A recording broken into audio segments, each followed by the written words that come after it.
हो गया राघवेंद्र? ठीक, ओके। तो इधर दिख रहा है अपने को मैग्नेटिक फील्ड के डायरेक्शन में होगा तो डोमेन का साइज इंक्रीज होगा, और मैग्नेटिक फील्ड के डायरेक्शन के अपोजिट डायरेक्शन में होगा डोमेन, तो उसका साइज क्या होगा, श्रिंक हो जाएगा, छोटा हो जाएगा। ठीक है, this process is called domain wall displacement. So in weak field the displacement is reversible. ठीक है, अगर मैग्नेटिक फील्ड अगर वीक है तो डिस्प्लेसमेंट कैसा होगा, रिवर्सिबल, यानी ये चलते रहेगा। रिवर्सिबल मतलब फिर आया फिर गया, माने ऐसा समझ लो कि यहां इस पॉइंट से लेके इस पॉइंट तक में वॉल डिस्प्लेसमेंट हुआ और मैग्नेटिक फील्ड वीक है तो वापस से इधर इस पॉइंट में आ जाएगा, फिर इधर चला जाएगा, फिर आ जाएगा। तो ये टाइप क्या होता है, रिवर्सिबल। थर्मोडायनेमिक्स में पढ़े हो ना अच्छे से, रिवर्सिबल इरिवर्सिबल। ठीक है, while in stronger field it becomes irreversible। Stronger field में नहीं होगा, एक बार साइज बड़ा हो गया तो वो वैसे ही रहेगा ऐसा। ठीक है, so there is no displacement at very high field. The magnetisation inside the domains rotates toward the field direction. ये तो वही लाइन हो गया भाई, मैग्नेटिक फील्ड हमने अप्लाई किया तो डोमेन्स के अंदर में जो स्पिन है वो मैग्नेटिक फील्ड के डायरेक्शन में अलाइन हो रहा है। तो पहले ये मुड़ा हुआ है, हमारा मैग्नेटिक फील्ड इस डायरेक्शन में है, तो इधर मुड़ रहा है कि नहीं मुड़ रहा है, रोटेट हो रहा है कि नहीं हो रहा है। ठीक है, तो वही लाइन हो गया है कि magnetisation inside the domains rotate toward the field direction. This process is called a magnetisation rotation. Clear है? अभी तक का सारा एक्सप्रेशन इस डायग्राम से आया है कि नहीं आया है? कोई डाउट रहेगा इसमें? ठीक, figure 25 shows these different regions the magnetization curve of the magnetization। तो देखो यहाँ पे ये फिगर नंबर 25 है, इधर पे अप्लाइड फील्ड है, अप्लाइड मैग्नेटिक फील्ड, और वर्टिकल एक्सिस में मैग्नेटाइजेशन। ठीक है, तो यहां पर जैसे जैसे फील्ड आप इंक्रीज कर रहे हो तो उस वाले में अपने को क्या मिल रहा है, रिवर्सिबल बाउंड्री डिस्प्लेसमेंट है। कैसा है, क्योंकि यहां पे मैग्नेटिक फील्ड वीक है ना, यहां तक देखो क्या है, मैग्नेटिक फील्ड वीक है, तो इस बार ये जो कर्व है वो किसको रिप्रेजेंट कर रहा है, इरिवर्सिबल को। इरिवर्सिबल जो डिस्प्लेसमेंट था उसको, उसके बाद में सॉरी रिवर्सिबल को रिप्रेजेंट कर रहा है। उसके बाद में फील्ड इंक्रीज हुआ तो देखो यहां तक पहुंचा, यहां तक, तो उसको तो मैक्सिमम मैग्नेटिक फील्ड बोलेंगे ना, स्ट्रॉन्गर वाला, तो वो कैसा हो गया, इरिवर्सिबल। ठीक है, उसके बाद और अधिक बढ़ा दिए मैग्नेटिक फील्ड को तो अपने को मैग्नेटाइजेशन रोटेशन मिल गया, सारे के सारे स्पिन जो है मैग्नेटिक फील्ड के डायरेक्शन में अलाइन हो गया, हो जाएगा। तो नीचे वाला पार्ट रिवर्सिबल, बीच वाला इरिवर्सिबल, और ठीक रोटेशन। ठीक है, in ferromagnetic materials the magnetic induction B is related to the magnetic field H and magnetization M given by magnetic field B और H में क्या रिलेशन है बताओ, मैग्नेटिक इंडक्शन B और मैग्नेटिक फील्ड H में यही रिलेशन होता है, B is equal to H plus 4 pi M where M is the magnetization। ठीक है, at large magnetic field the material reaches saturation magnetization MS। अगर मैग्नेटिक फील्ड अगर large है तो मटेरियल जो है सेचुरेट मैग्नेटाइजेशन वाले स्टेट में कंडीशन में पहुंच जाएगा, उसको रिप्रेजेंट करेंगे किससे, MS से, तिवारी जी। ठीक है, if the field is reduce to zero. अब अगला केस क्या बोल रहे हैं, एक बार लार्ज हुआ मैग्नेटिक फील्ड, अब अगला बार रिड्यूस कर दिए, जीरो कर दिए, तो सम मैग्नेटाइजेशन स्टिल रिमेन्स, उसके बाद में भी हमको कुछ ना कुछ मैग्नेटाइजेशन बचा हुआ मिलेगा, पूरा जीरो नहीं होने वाला। ठीक है, so the value of induction at H is equal to zero is called the remanence magnetic induction.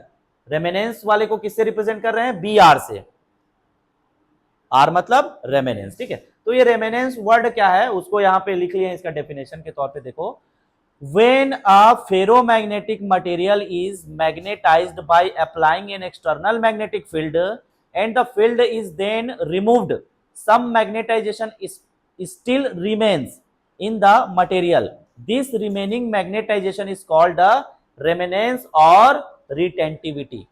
ठीक है, मतलब रेमेनेंस मैग्नेटिक फील्ड का मतलब क्या हुआ कि फेरोमैग्नेटिक मटेरियल में जब हम मैग्नेटिक फील्ड अप्लाई करते हैं तो मैग्नेटाइजेशन सेचुरेट हो जाता है, फिर उसके बाद आप मैग्नेटिक फील्ड को कम कर दिए या जीरो कर दिए तब भी मैग्नेटाइजेशन बचा रहता है, तो बचा हुआ यानी कि शेष, रिमेनिंग, रिमेनिंग शब्द से रेमेनेंस magnetic field BR।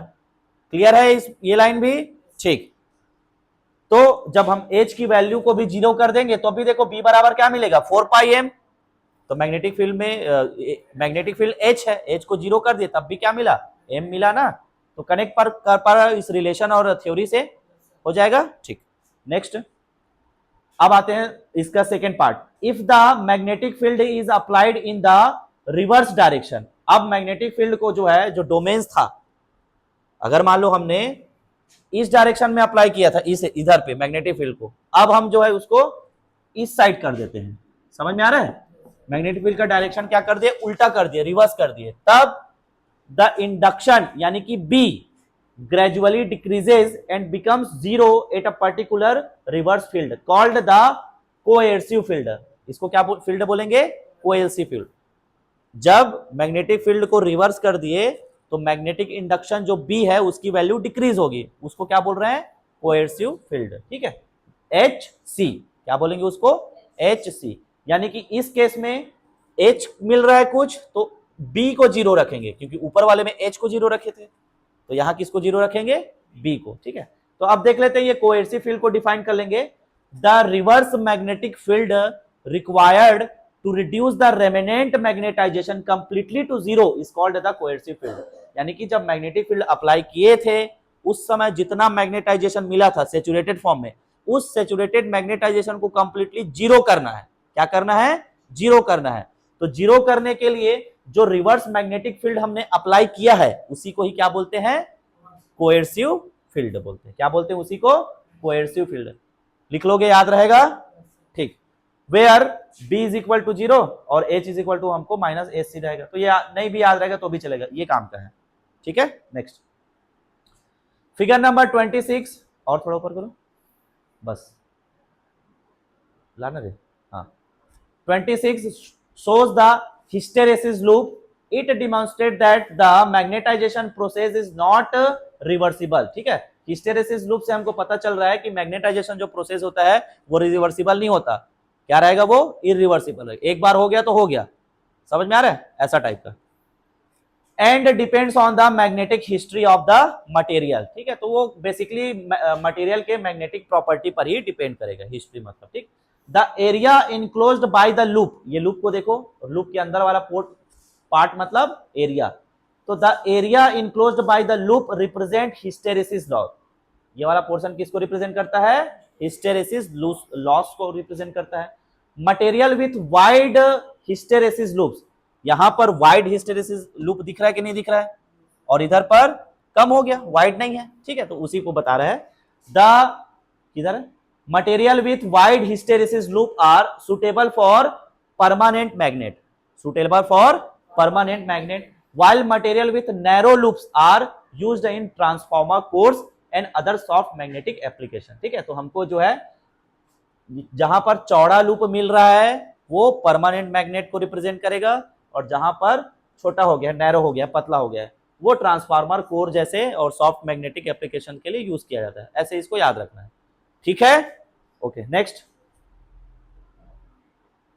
Thus, the domain theory successfully explains the magnetization process, hysteresis behavior, remanence, coercivity, and saturation property of ferromagnetic materials। किसको किसको एक्सप्लेन करता है, मैग्नेटाइजेशन प्रोसेस को, हिस्टेरेसिस बिहेवियर की लॉस हुआ या ग्रोथ हुआ, ठीक है, रेमेनेंस फील्ड बी आर, कोएर्सिविटी HC, और सेचुरेशन प्रॉपर्टी ऑफ मटेरियल। ठीक है, हो जाएगा।